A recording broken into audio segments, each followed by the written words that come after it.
Hi there, today I'd like to share with you a true story that illustrates a very important point about keeping in touch with your customers and contacts.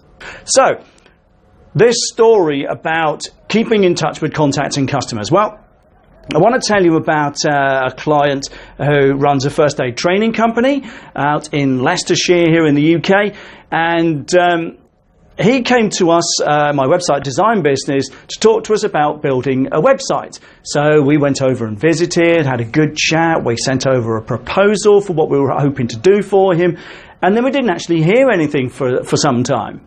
And so I sent him emails, left him messages, he dropped me a note back saying, a bit busy right now, I'll come back to you.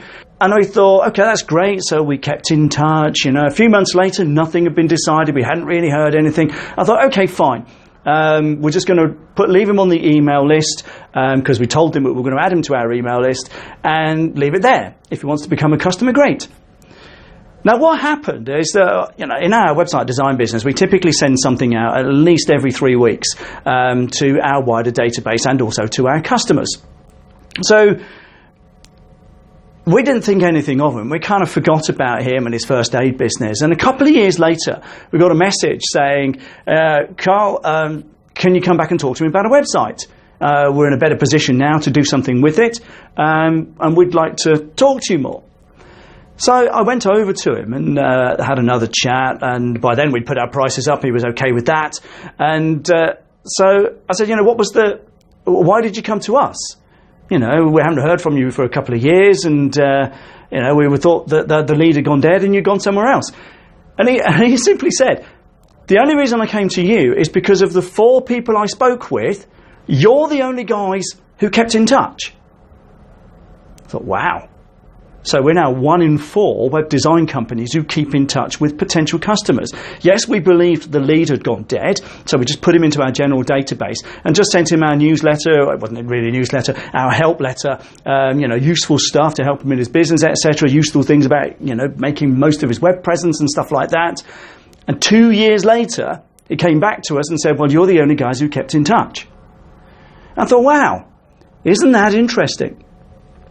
So I started doing a bit of research on this, and it turns out that something like 80% of small businesses, if not more, don't really keep in touch with their customers and their prospects on a regular basis.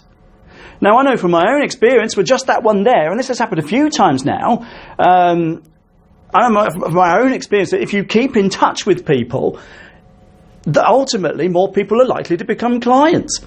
Staying front of mind, staying in their mind is kind of important in today's marketing game. But this also happened to a friend of mine who runs a tax consultancy, and I asked her to start sending out more emails on a more regular basis. She said, well, I don't want to pester my customers. And I said, well, you're not pestering anybody, because at the moment you're send something out once a month, and it's way too long.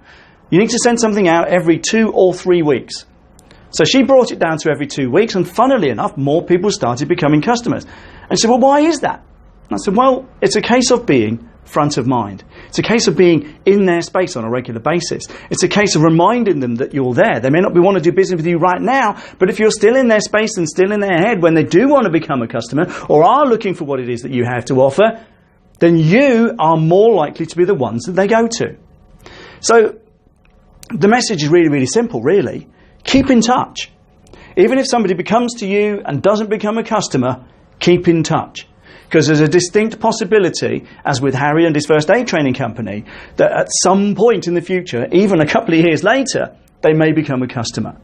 And if you're only sending messages out, newsletters out to your clients and contacts once a month, change that to every 2 to 3 weeks. The more often you're in their space, the more often they're more likely to think of you if what you sell comes up as in their radar as, actually, we need this. So keep in touch. Keep in touch with everybody. Yes, you'll probably have to get their permission depending on the circumstances, but I'm telling you, the more you keep in touch, the easier it will be. Now, quick word of warning. And this is something that comes from my experience and having discussed it with other people. Bombarding somebody's email every single week or twice a week is not the way to do it. I unsubscribe from everybody who sends me more than 1 email a week because it's just too much. 2 or 3 weeks is fine, typically. And the idea is ultimately to grow your database, keep people informed and keep people in the loop, but more importantly, keep people on your database until they buy, die, or, ultimately tell you to go away. But that's the key. Keep in touch. So I hope that makes sense. I really, really love you to go and do this. If you are going to do it, please let me know. Write in the comments below. It'd be really, really good to hear from you. And like I said, if you've got any questions about this stuff, please just ask. But that's enough from me. I really, really appreciate you tuning in. Thanks a lot, and bye for now.